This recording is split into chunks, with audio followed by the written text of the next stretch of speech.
ఒకప్పుడు చిన్న గ్రామంలో రామయ్య అనే ముదుసలివాడు ఉండేవాడు. అతనికి మిట్ట మధ్యాహ్నం చెట్టు కింద విశ్రాంతి తీసుకోవడం అలవాటు. ఒకరోజు ఆకాశంలో పచ్చని వెలుగుతో వింతగా కనబడే ఓ నౌక గ్రామానికి సమీపంగా దిగింది. అందులోంచి బుజ్జి అనే చిన్న అన్యగ్రహవాసి బయటకు వచ్చాడు. బుజ్జి భయపడుతూ నాకు సహాయం కావాలి అన్నాడు. రామయ్య నవ్వుతూ భయపడకురా బుజ్జీ, మనం స్నేహితులం అవుదాం అన్నాడు.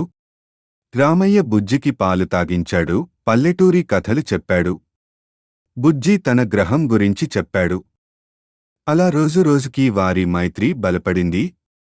చివరికి బుజ్జి తన నౌకను మరమ్మత్తు చేసి ఇంకా రావాలి నాన్నా అంటూ రామయ్యను ఆలింగనం చేసుకుని వెళ్ళిపోయాడు. ఆ రోజు నుండి రామయ్య ఆకాశం వైపుగా చూస్తూ తన స్నేహితుడు బుజ్జిని మళ్లీ ఎదురుచూసేవాడు.